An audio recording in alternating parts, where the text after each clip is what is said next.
Qui se souvient du quart de finale de Ligue des Champions entre le Barcelone de Xavi et le PSG de Luis Enrique? Dans un match retour crucial pour les saisons des deux équipes, l'entraîneur du club catalan avait été totalement incapable de répondre aux défis présentés par leur adversaire du soir. Réduit à 10 après l'excellent pressing de Mbappé sur Cubarsí qui avait forcé Araujo à sortir de sa zone de confort et se trouer, Xavi avait fait le choix discutable de sortir son meilleur joueur, son atout offensif principal, pour renforcer sa charnière avec un changement. Incapable de maintenir son calme en voyant son équipe se faire tuer, il recommencera à s'exciter sur la touche devant les arbitres, ce qui lui augmentera son total d'expulsion avec un nouveau carton rouge dans une saison où il avait déjà été pas mal sanctionné. En 90 minutes, Xavi a donc montré à toute l'Europe tous ses défauts, tous les problèmes qui expliquent pourquoi son Barça n'y arrive plus, et après pas mal de discussions, Laporta et ses acolytes décident de mettre fin à son contrat. Un choix qui en étonnera plus d'un vu le contexte, mais après plus de 11 mois, je pense qu'on peut le dire sans trembler, c'est ça le point de départ du retour tant attendu de l'immense Barcelone qui fait trembler l'Europe. Alors mets ce contenu en plein écran et parlons enfin de la montée en puissance des Catalans, de Laporta, depuis le départ de Xavi.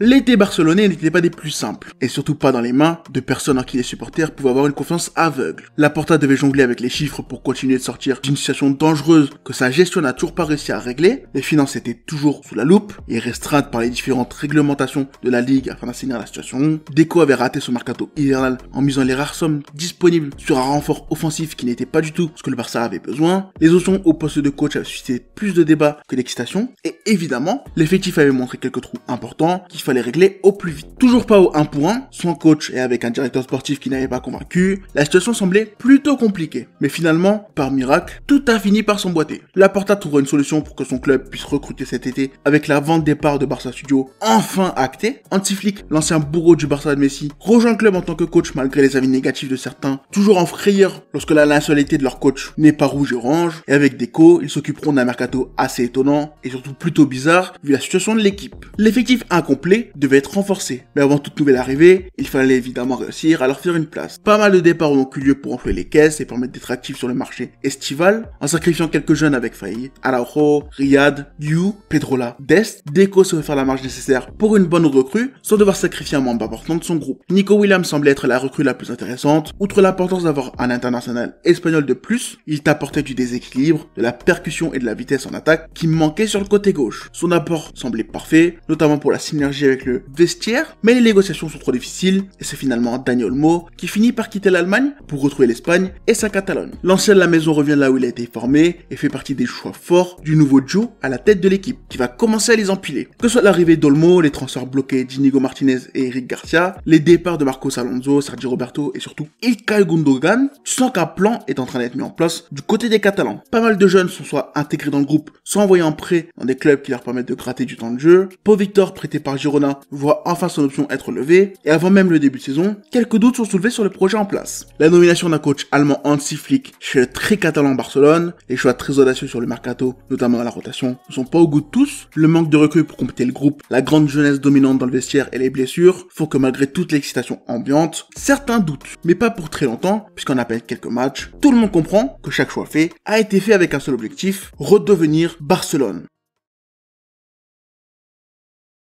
Tactiquement, la patte de l'Allemand a été très rapidement visible, avec une ligne défensive tellement haute que le record de hors-jeu provoqué sur une saison va sûrement tomber, un milieu qui réussit à créer l'équilibre tout en étant sacrément compétent dans la création d'action, et surtout, une attaque qui mise sur les points forts de chacun des membres du trio, que ce soit la créativité de Yamal, la science du positionnement de Lewandowski, et évidemment, la prise de profondeur de Rafinha. En combinant la position construite catalane et la verticalité allemande, en laissant la liberté à des joueurs qui en ont besoin, Flick a construit petit à petit un système qui a rendu son équipe bien moins lisible qu'à l'époque de Xavi, et surtout bien plus dangereuse. Et le tout avec moins de joueurs d'expérience que le Catalan avait à sa disposition. Quand on regarde le jeu de Barcelone, absolument tout part de la défense et surtout d'un joueur, Pau Cubarsí. À 17 ans, le jeune central est limite la clé du jeu. Offensivement, son éventail de passes courtes comme longues fait de lui le premier meneur de l'équipe. Sous pression ou libre, il a toujours réussi à trouver sa cible. Il n'hésite pas non plus à monter balle au pied. Et défensivement, il est un petit monstre qui continue de grandir. Son intelligence dans le placement, sa capacité d'anticipation, sa lecture des courses du jeu font que ce fameux piège hors jeu peut marcher. Et avec le choix du coach Martinez en compagnon principal dans la charnière, ils ont empilé les masterclass et les réussites défensives. Plus haut, tu retrouves un jeune Casado propulsé devant la scène suite aux blessures. Clairement encore un peu tendre, il a tout de même tenu la baraque au milieu et a grandement participé dans l'équilibre et la solidité défensive. La plateforme qu'il a offerte à Pedri et Olmo leur a permis de survoler les milieux adverses. Techniquement au-dessus du lot, leur vision et leur qualité dans les petits espaces ont créé énormément d'actions de grande classe. Leur capacité à sortir les joueurs de leur zone, à créer quand rien n'est possible, a été cruciale pour développer le danger axial au point que les côtés ont souvent été libérés, laissant de l'espace pour que Baldé puisse profiter pleinement à gauche, ou bien pour que les Yamal sortent un dribble, une passe ou simplement une frappe inattendue de son chapeau.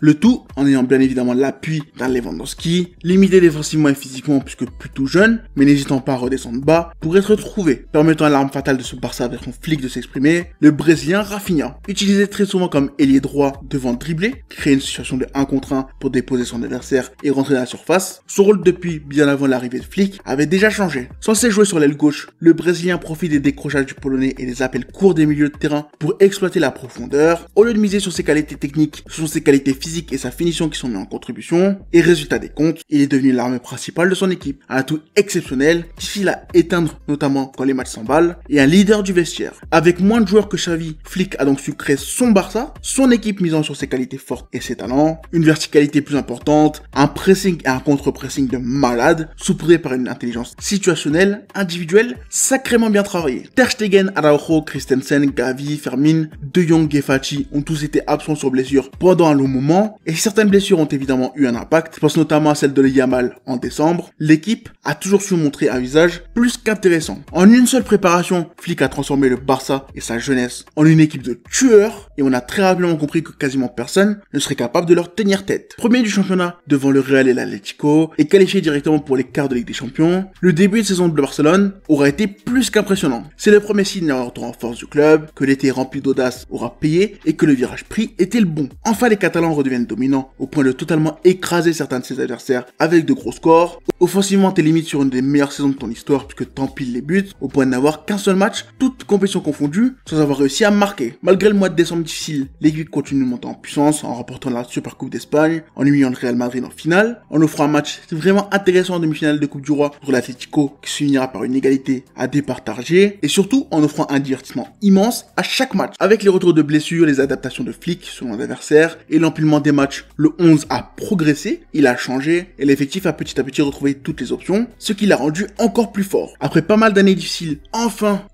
Barcelone est de retour à des sommets qui n'avaient été jusque-là touchés que sous l'hégémonie de Lionel Messi. Enfin, les Catalans réussissent à construire un projet dominant sans l'Argentin, et si évidemment Xavi a eu son apport dans cette montée en puissance, il était certain qu'il n'était pas possible de l'atteindre sous lui. La Masia qu'il avait été forcé d'exploiter est aujourd'hui un poumon de l'équipe. Ses choix tactiques qui ne marchaient pas totalement sont aujourd'hui améliorés par la gestion de l'Allemand et sont devenus des piliers du jeu proposé, et surtout, l'équipe est bien plus stable, que ce soit émotionnellement ou même sur la durée. Maintenant, j'ai beau me montrer très dithyrambique sur ce Barça, sur l'immense apport de Flick depuis son arrivée, malgré tout, il y a encore quelques problèmes importants qui vont devoir être réglés, que ce soit durant la fin de saison ou durant l'été. Déjà, t'as évidemment un problème dans la gestion de l'effectif. Si le jeu proposé est impressionnant, divertissant et fonctionnel, l'énergie nécessaire, que ce soit sur 90 minutes ou tous les 3 jours, signifie qu'il faut absolument gérer au mieux les organismes pour ne pas avoir trop de blessures. Le temps de jeu de chaque joueur doit être contrôlé et tu sens que c'est d'un point où Flick a un peu de mal. Ces énormes rotations durant certains matchs en sont un symptôme, et je dis pas qu'il ne faut pas le faire, au contraire, je pense sincèrement qu'il doit réussir à mieux les gérer. C'est évidemment un aspect difficile, et il est amplifié par l'équipe qui n'est pas vraiment complet. L'exploitation de la Masia était une bonne chose, mais ça a ses limites, et ce sera un point important de l'été. Avec le retour des jeunes prêtés, les envies de temps de jeu, les contrats, les montées en nouveaux talents, et la pression financière à gérer, tu vas devoir réussir à trouver la formule pour renforcer les options, tout en gagnant en qualité dans la rotation. Et ce sera beaucoup plus difficile que ce que beaucoup pensent. Mais cette étape sera importante, puisqu'on l'a vu clairement cette saison, tu es encore trop dépendant de certains joueurs, et leur forme a un trop grand impact sur les résultats. Réussir à les reposer pour garder une certaine constance dans les performances sera un challenge. Pour moi, c'est typiquement la raison qui explique pourquoi des Mo Salah, des Bukayo Saka par exemple, coulent en seconde partie de saison, et il faudra faire attention à ce que ça n'arrive pas à des Yamal ou Koubarsi, comme ça a pu arriver à l'ailier en fin d'année, en décembre. L'un des derniers problèmes à régler sera donc Lewandowski. Il va falloir être intelligent dans la gestion de ce dossier cet été, comme tu as pu l'être avec un Gundogan qui est carbo à Manchester City. Mais en soi, les chantiers restants ne sont pas gênants dans la montée en puissance de l'équipe, puisque dès cette saison, comme on l'a vu, tu as l'opportunité de faire quelque chose de grand.